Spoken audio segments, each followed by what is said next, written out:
In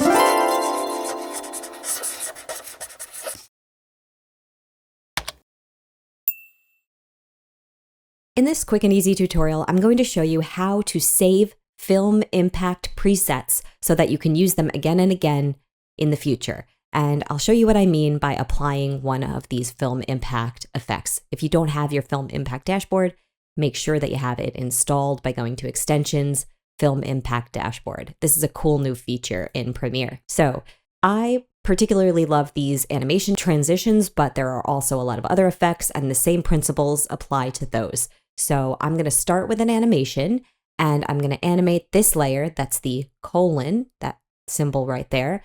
And I'm going to use this travel motion. So I'm going to apply it. Very nice. You can see that it's been applied because there are two transitions at the beginning and the end. I'm going to click the one at the end, and I'm just going to push delete because I only want the transition in the beginning. And I'm also going to grab the end of the beginning transition and pull it up because I want it to move a little bit faster. Nice. So now I'm seeing that it's coming from the bottom and bouncing up. I actually want it to come from the left-hand side. So how do I do that? Well, I need to select the transition itself, go into my Effect Controls menu, and there I'll see some settings for this transition. You can use the Surprise Me feature and get some really cool results. And honestly, when I do that, I'll get results I want to save for the future. And this is a good thing to do if you like happy accidents. But in this case, I know I want it to come from the left-hand side. So what I need to do here is change the angle, and I need to make it 90 degrees. And you'll notice that the arrow is pointing to the right, meaning it's going to come from the left and go to the right. And I'm just going to type in 90, and that should set it. So now if I play, I can see it comes in from the left like I wanted. Now what I want to do is apply this transition exactly how it is to this layer and this layer. So let's save this preset. In order to do that, I have to select the transition, go to the name in the Effect Controls. This one happens to be the Travel Motion Impacts. I need to right click over that and go to Save Preset.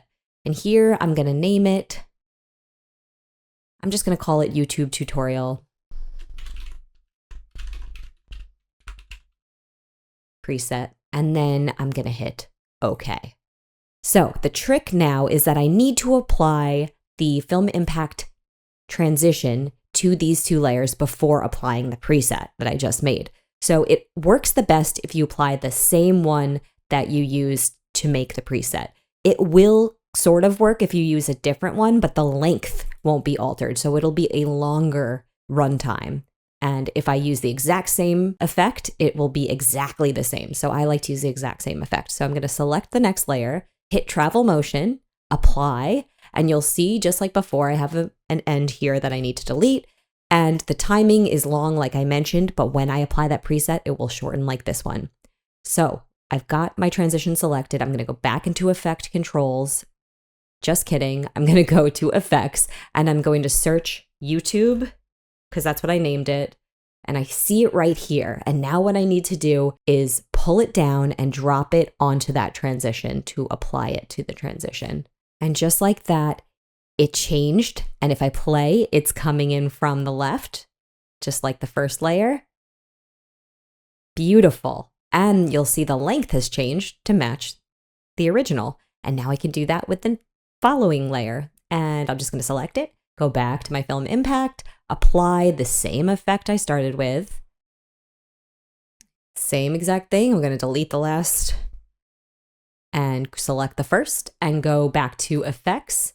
It's still on my YouTube search, so that's really convenient. And now I'm just going to drag it and drop it there. And just like magic, it has worked. And look at that. So easy. And I can go back now anytime I want and get that preset and apply it to any layer.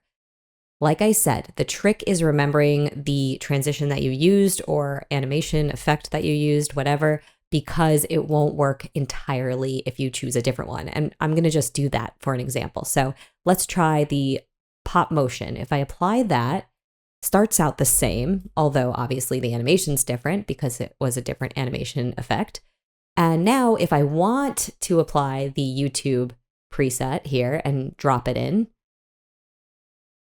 it works to a degree, right? It's coming from the left-hand side, but the length is not the same as these. And that's only because I did not pick this effect transition and I picked this one instead. So it sort of works if there's a different transition or effect applied, but it doesn't entirely work because the timing doesn't match. So that's just something to note if you're finding this to be an issue. However, overall pretty cool, and I highly, highly recommend going over to your effect controls, doing some surprise me, finding one that really, really is cool and saving it for future use because you never know when you're going to need it.